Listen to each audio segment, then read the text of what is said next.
초등학교 4학년, 2학년, 7살, 6살이 달리기를 딱 하는 순간이 있었어. 시작했거든. 탁 뛰더라고.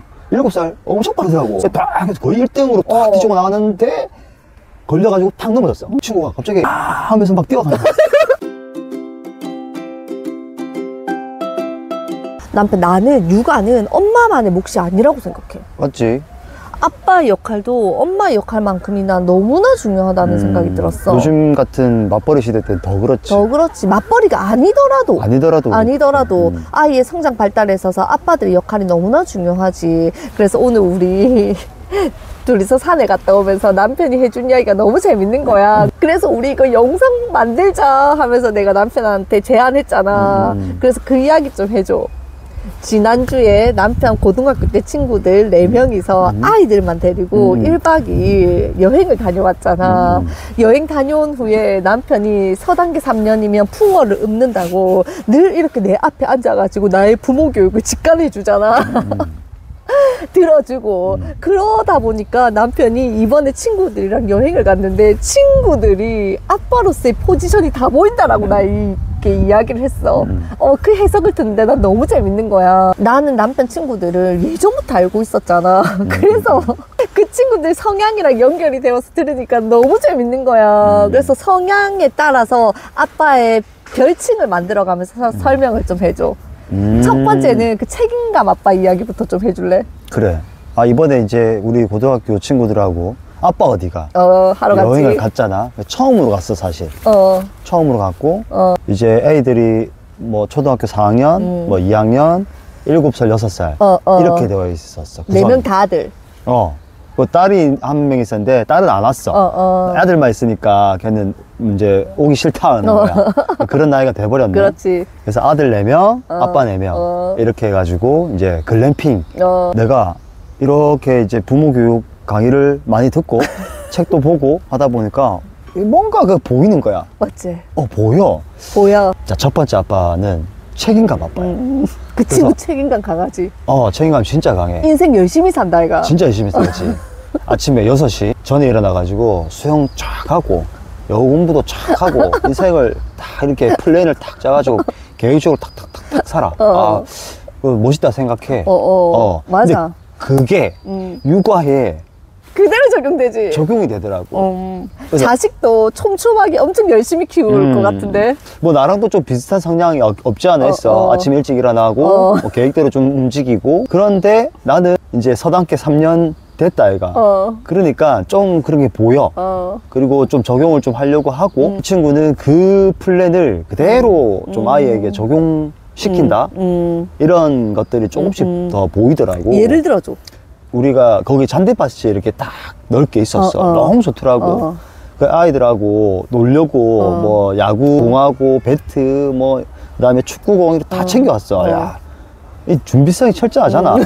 이제 야구하는 그런 시간이 되었던 거야. 이제 친구 아들, 책임감 친구 아들이 배트를 딱 들고 있었고 아빠가 이제 투수였어. 그리고 내가 이제 포수였거든. 공을 탁 던지더라고. 이제 잘 칠 때도 있고 못 칠 때도 있고 헛스윙 할 때도 있잖아. 근데 이제 칭찬이 들어가는 게 아니라 못할 때만 이런 거는 왜 치냐, 스트라이크 들어오는 것만 쳐야지. 가르침을 계속 주네. 그게 나쁘다고 생각하진 않는 애. 아이 입장에서 보면 계속 뭔가 지적당하고 평가받고. 책임감 아빠 입장에서는 잘 가르쳐 줘야 된다고 생각을 하는데 아이 입장에서는 잘했을 때 그냥 칭찬 한번 해줬으면 좋겠는데 잘 못 쳤을 때 계속 가르쳐 주려고 하는 상황이네. 그러니까 아빠로서의 포지션이 그냥 알려줘야 되고 잘 가르쳐 줘야 되는 포지션으로 잡았더라고. 근데 나는 아이 입장에서 봤을 때는 좀 칭찬을 기꺼이 좀 해줘도 되지 않을까. 나는 그렇게 지금 키우고 있는 입장에서는 좀 그렇게 보였어. 야구 배우려고 간 거 아니고 여행 간 거잖아. 재밌게 놀려고. 좀 그런 부분이 조금 보이지 않았나 라고 생각을 하고. 자, 그러면 내 친구 입장에서는 어떻게 해야 될까? 그냥 우리 입장에서 생각해 보면 되지 않아? 남편 내가 요리를 맛있게 해준 날 나 10번 중에 한 번 정도 성공하잖아. 그랬을 때 남편이 세영아 너무 맛있다 이렇게 이야기를 하면 나 다음번에 더 맛있게 해주고 싶어. 그런데 내가 해주는 요리마다 아 짭다, 아 이거 너무 익어버렸다 이렇게 이야기하면 나 마음속으로 다시는 요리 안 해주고 싶거든. 아이들도 그렇지 않을까? 내가 물론 서툴러. 그런데 무엇인가 하나 잘했을 때 우리 아빠가 나에게 칭찬을 하네. 그럼 다음번에는 더 잘하고 싶을 것 같고, 아빠의 이 칭찬이 나를 더 용감하게 해줄 것 같거든. 도전할 수 있는 아이로 만들어줄 것 같고. 그런데 내가 잘하는 것보다 못하는 것에 더 초점을 맞추어서 나를 계속 가르치려고 하면 나 사실 아빠와의 시간이 더 이상 즐겁지 않은 것 같아. 왜냐하면 내가 온전하지 않고 내가 완전하지 않은 걸 계속 확인해야 되는 시간이잖아. 고통스러울 것 같은데. 그래서 그 책임감 있게 너무 아이에게 무엇인가를 가르쳐 줘야 되는 게 부모의 포지션이라고 생각을 해버리게 되면 나중에 너희 남자는 늙어서 외로워진다. 아이가 아빠랑 대화 안 하려고 해. 끊임없이 자기를 칭찬해 준 사람이랑 대화하고 싶니? 자기에게 끊임없이 훈계하고 지시하고 가르쳐 주려고 하는 사람이랑 대화하고 싶니? 늙어서 외로워질 수 있다. 아, 그래가지고 내가 물어봤어. 너는 그러면 아빠로서 어떤 철학을 가지고 있냐고. 그런 질문을 했어? 했어. 친구가 뭐라고 얘기하냐면 나는 아이가 스스로 뭔가를 했으면 좋겠대. 그게 철학이었어. 그래서 뭔가 내가 지금 알려주고 있는 것들은 본인이 스스로 할 수 있게끔 힘을 키워주는 거라고 이야기를 하더라고. 그런 건 좋았어. 그런데 초등학교 2학년이잖아. 그러니까 너무 이 어린 아이에게 많은 것을 좀 바라고 있지 않는가. 왜냐면 우리는 40년 동안 만들어졌잖아. 우리도 어릴 때 미숙했잖아. 그렇지. 아이의 눈으로 보는 게 아니라 40이 넘은 완성이 된, 아직도 완성되지 않았지만 이 눈으로 바라보니까 부족해 보인다고 생각이 드는 거야. 그래서 그냥 더 이상 내가 뭐 충고나 조언이나 하지 않았어. 근데 영상을 내가 찍겠다 했거든. 그래서 이런 부분이 나는 조금은 아이의 입장에서 생각을 해봐야 되지 않을까. 그걸 조금은 바꿔야 될 것 같다. 막 이런 생각을 나는 이야기를 이제 하고 싶지. 남편 분석 너무 좋다. 괜찮나? 서단계 3년 풍을 읊는 것 같나? 읊네. 서단계네. 아, 그래. 이제 내가 아이들한테 이런 질문을 좀 많이 하거든. 요즘에 학교 생활 좀 어떠니? 남편 그런 질문 잘하지. 그래서 이제 2학년인 아들한테 내가 그 질문 했어. 그러니까 선생님 무섭다는 거야. 그래서 내가 선생님 무서워? 어떤 부분이 무서워? 이러니까 뭔가 숙제를 안 해가거나 뭐 틀리거나 했을 때 좀 무섭게 이렇게 좀 알려주신대.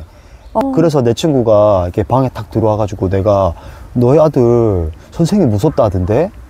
라고 하니까 내 친구가 뭐라고 할게? 왜 벌써 웃기지? 뭔가 가르쳤을 것 같은데. 뭐라 가르쳤을 것 같아.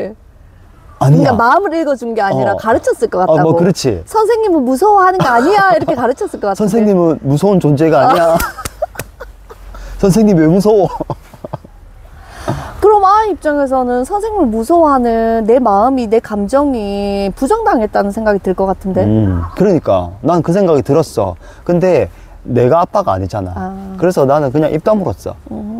그래서 그걸 얘기해주고 싶어가지고. 그랬을 때 아이 반응이 난 궁금한데. 아빠가 그렇게 말했을 때, 아, 아빠 선생님이란 무서운 존재가 아니군요. 제가 잘못 알고 있었군요. 이제 잘 알겠습니다. 이렇게 반응했어. 아니, 말을 안 하지. 맞아. 우리 입 다물 것 같은데. 말을 안 하지. 남편이 묻는 말에는 대답을 했는데 아빠의 가르침에는 오히려 입을 다물 것 같아. 그럴 것 같지? 안 했어. 말을 안 했어. 그러니까. 그래서, 그냥 이런 부분들이 나는 조금 보여서 이제 이야기를 하는 건데, 그런데 또 내 친구를 보면 되게 그래도 정말 책임감 강하고 아빠로서, 남편으로서 정말 회사의 어떤 직책을 맡고 있는 회사원으로서도 너무나도 잘 하고 있거든. 근데 아빠로서의 어떤 그 교육? 이런 것들을 우리가 받지 못하고 아빠가 되다 보니까 사실 그런 부분들을 좀 놓치고 있지 않는가. 뭐 그런 생각이 들었어. 두 번째 아빠가 또 있어. 두 번째 아빠는 사랑의 아빠야. 너무 사랑이 충만하고 우리 그 책임감 아빠하고는 달라. 아이의 모든 것들을 이게 받아주고 공감해주고 2년 전에 같이 놀러 한번 갔을 때 내가 사랑의 아빠 최고의 아빠라고 그랬어. 그랬잖아. 응. 근데 지금도 그렇게 잘하고 있더라고. 아이를 바라보는 눈에서요. 나도 하트가 계속 그렇지. 나. 뿅뿅뿅뿅 나오지. 그런데 이번에 약간 뭔가 내 부모 교육하는 사람의 눈으로서 딱 바라보니까 조금 이상한 부분이 또 보이더라고. 자, 그 부분에 대해서 살짝 얘기해 줄게. 자, 우리가 잔디밭에서 이렇게 놀고 있었어. 그래서 이제 초등학교 4학년 2학년, 7살, 6살이 달리기를 딱 하는 순간이 있었어. 시작 했거든. 탁 뛰더라고. 7살 엄청 빠르더라고. 지안이가 안 그래도 진짜 빠르더라면서 이러던데. 사랑의 아들. 진짜 빨라. 그리고 일단 신체적인 발달이 너무 좋아. 딱 해서 거의 1등으로 탁 뒤쪽으로 나가는데 걸려가지고 팍 넘어졌어. 그래도 1등으로 거의 도착해서 넘어진 거잖아. 그래서 나는 우와 하면서 이렇게 응원해주고 있었는데 탁 넘어졌어. 그래서 이렇게 있는데 친구가 갑자기 하면서 막 뛰어가는 거야. 왜? 내 아이 넘어졌다. 왜 뛰어가지? 7살 남자아이는 승리하고 나서 넘어져도 근데 놔두면 툴툴 털고 일어나. 만약에 내가 같았으면 그냥 응원해주고 우와 왜 이렇게 빠르냐 이렇게 이제 이야기를 했고 끝냈겠지. 그래서 관심을 다른 곳으로 환기시켜주면 아이들 금세 툴툴 털고 일어난다. 그래서 다가가더니 막 털어주고 막 입에 있는 그 잔디 풀을 뜯어주면서 처음에 안 울었어. 근데 아빠가 탁 안아주는 순간에 울더라고. 그래서 내가 조금 이상하다 생각했어. 7살 아이를 대하는 아빠의 모습이 아니다. 한 3살, 4살. 그래서 그 장면이 이상하다 생각했어. 자, 전문가로서 이 상황을 어떻게 보는지 좀 얘기해줘. 그걸 사회적 참조의 개념으로 가지고 와보면 아이들은 나의 현 상황을 나에게 의미 있는 사람들의 반응을 통해서 해석하고 유추하거든. 넘어진 상황에 대해서 아빠가 1등 하면서 하이파이브를 해줬다면 이 아이는 내가 조금 전까지 잘 뛰었던 것에 대한 격려를 받는 순간으로 이 상황을 해석할 거야. 그런데 아빠가 너무 걱정 가득한 눈빛으로 달려와서 자기를 너무 마음 아파하면서 안내. 이 순간 이 아이는 어떻게 해석을 하냐면 나 지금 울어야 되는 상황이구나. 지금 내 상황이 심각한 상황이구나. 이렇게 해석을 해버린다고. 우리 사랑의 아빠 이전에는 최고의 아빠였는데 이번에 이야기 들어보니까 4살 아빠에서 머물러 버렸네. 그래. 아빠도 성장해야 되거든. 아이는 분명히 4살에서 7살까지 성장을 했을 거란 말이야. 그럼 아빠도 똑같이 4살 아빠에서 7살 아빠로 포지션을 변화시켜야 되는데 우리 사랑의 아빠가 그 4살 때 아빠로 머물러 있네. 그러니까 밥 먹을 때도 그러게 나타나더라고. 떠먹여? 그러니까 밥 먹고 있는데 이제 다 끝났어. 밥 먹는 시간이. 근데 이제 애가 좀 안 먹나 봐. 그러니까 그 밥 숟가락을 들고 계속 쫓아다니면서 입에 집어넣는데 한마디 하고 싶었거든. 그렇게 하지 말라고. 근데 계속 그렇게 하면서 입에 떠넣어주더라고. 근데 이게 사랑일까? 쫓아다니면서 이 시기 때 사랑은 뭐냐면 아이가 밥 먹어야 되는 시간에 밥을 먹지 않았다면 다음 저녁 때까지 배고픔을 경험할 수 있도록 아빠가 기다려주는 게 사랑이야. 나는 밥상 딱 차려놓고 와서 먹든지 요런 이제 지침을 줘야 되는 시기라고 보거든. 그럼 아이가 밥 먹는 것에 대한 불안함을 아빠가 가지고 가잖아. 그러면 내가 먹는 거에 별로 지금 신경을 쓰지 않아도 나는 어차피 배고픔을 경험하지 않을 거기 때문에 그 욕구를 나에게 가지고 오지 않는단 말이야. 자, 내가 봤을 땐 아이가 한 살 한 살 먹어가면서 아빠도 그거와 같은 나이로 성장해야 된다고 나는 생각을 하거든. 자, 7세 아이라면 7세 아빠가 되어야 된다고 생각해. 그리고 초등학생이 올라가면 또 다른 포지션으로 또 나도 성장해야 되거든. 그래서 그런 부분은 좀 내 친구가 이 영상을 보고 만약에 좀 바꿀 수 있으면 좀 좋겠다. 근데 사랑의 아빠는 금세 변할 것 같아. 덕윤스님께서 이런 이야기를 하셨거든. 한겨울에 집히는 아궁이의 불은 내 아이의 생명을 살리지만 한여름에 집히는 아궁이의 불은 내 아이의 생명을 죽인다라고 이야기를 했단 말이야. 사실 우리 자식에게 가까이 다가가고 싶잖아. 그런데 거리를 두는 것이 가장 안전할 때도 있어. 내가 불이야 남편을 안아버리면 남편은 타 죽잖아. 그럴 땐 우리가 적정한 거리를 두면 이 불은 나를 따뜻하게 해주는 너무나 중요한 존재가 되는 거잖아. 7살 아빠라면 너무나 사랑해서 다가가고 싶지만 용기 내서 뒷걸음질 쳐주는 게 아빠로서의 사랑이다. 다가가고 싶은 걸 한번 참아 써보는 에너지를 써보는 게 그게 사랑의 또 다른 형태다. 이런 이야기 해주고 싶어. 자, 마지막 대망의 세 번째 친구 이야기를 해줄게. 자, 세 번째 친구는 천사 아빠야. 아, 그 친구 천사지, 천사지. 내가 아는 남자 중에 제일 착한 것 같아. 들어봤지? 우리 고등학교 때도 우리 항상 천사라고 불렀어. 남자가 천사기 쉽지 않은데. 아, 쉽지 않지. 그만큼 진짜 어떤 짜증을 낸 적도 없고, 뭐 요청했을 때 다 들어줬고, 막 그랬어. 그래서 나 먼저 좀 맞춰봐도 돼? 뭐? 그래서 이 천사 아빠는 아이한테도 천사지. 아이한테 천사지. 거절 못하지. 거절 못하지. 승진 못하지. 그리고 큰 소리 치지도 못하고, 에피소드를 이야기하자면, 친구 차를 타고 왔어. 근데 이제 친구 차 뒤에 아이가 이제 카시트를 딱 안고, 태블릿 PC를 딱 보면서 이제 계속 오는 상황이었단 말이야. 근데 볼륨이 계속 크니까 이 운전할 때 뒤통수에서 계속 소리가 들리니까 엄청 힘들어, 운전할 엄청 힘들지. 때. 나도 경험해봐서 알아. 그래가지고 친구가 볼륨 좀 줄여줄래? 이렇게 한 거야. 근데 처음에는 한번 줄여주더라고. 근데 그 다음에 영상이 뭔가 또 좀 시끄러운 게 나왔어. 근데 내가 들어도 좀 시끄러운 거야. 근데 볼륨 좀 줄여줄래? 10번을 했는데도 그때는 안 줄여주는 거야. 뭔가 본인이 좋아하는 뭔가 나왔나 봐. 갑자기 친구가 뭐라 하냐면, 볼륨 안 줄이면 이제 끈다 이러니까 애가 으악 하는 거야.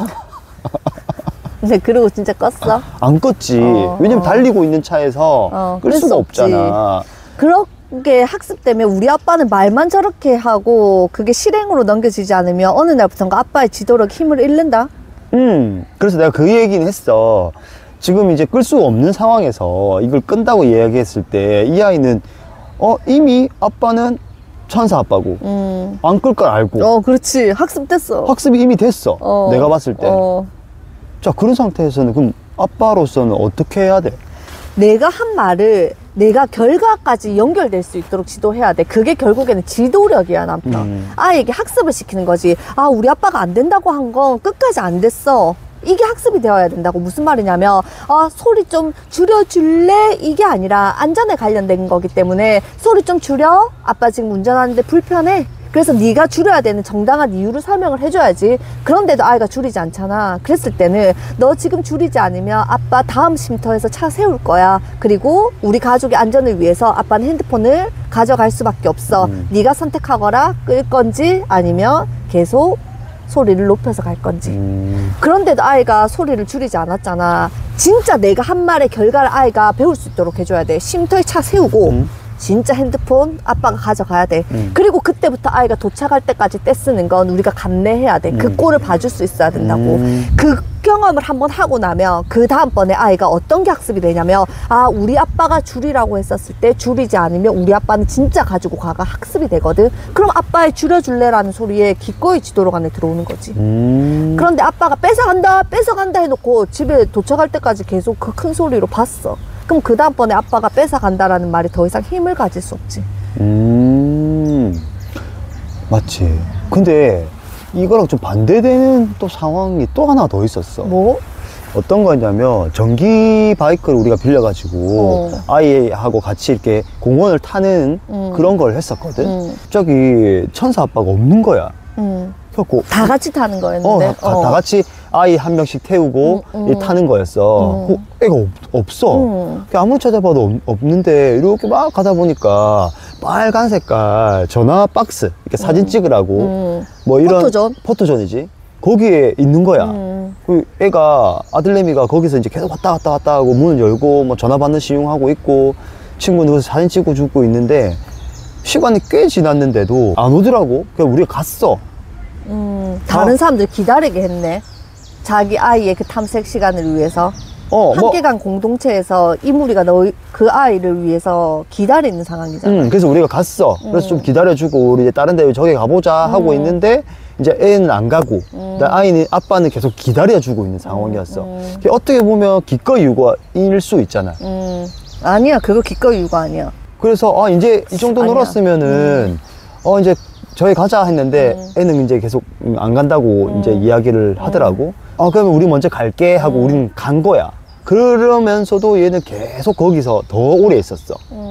그리고 나서 충분히 뭐 탐색을 했는지 뭐 중간에 끊었는지는 물어보진 않았지만 좀 시간이 많이 길어졌어.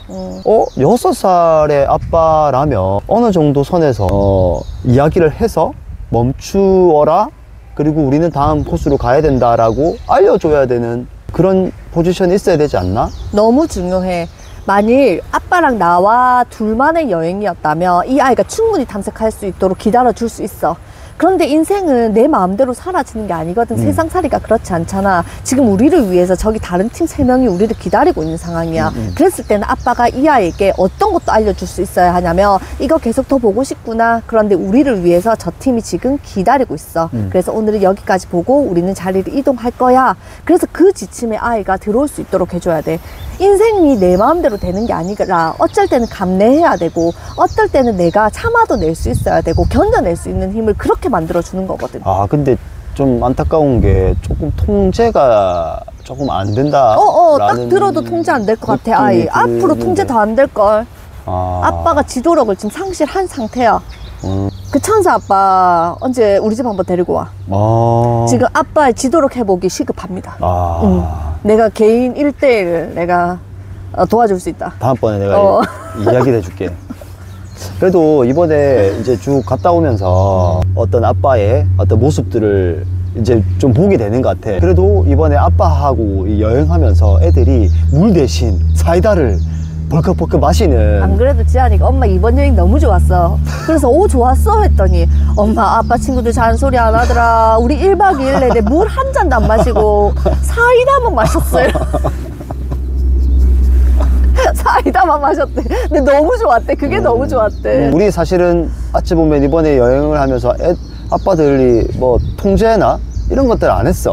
그럼 아이들 행복한 기억으로 남지. 그래서 좀 행복한 기억으로 좀 남았었던 것 같아. 그리고 나는 끼리끼리 논다라는 말을 진짜 공감하는 게, 나는 연애할 때 남편이 왜 좋았냐면 남편 친구들이 다 너무 순하고 착하더라고.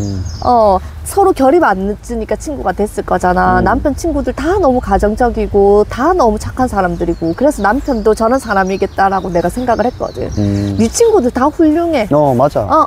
나는 봤을 때 아빠로서 그다음에 뭐 남편으로서도 다 괜찮은 친구들인 것 같아. 그런데 이제 부모 교육 관점에서 생각해 봤었을 때 나는 우리 아이를 사랑하기 때문에 모든 것들이 다 용납되는 건 아니다. 그래서 내가 아빠로서의 포지션을 한번 생각해 본다면 안 그래도 좋은 아빠인데 더 좋은 아빠가 될 수 있는 계기가 될 것이다.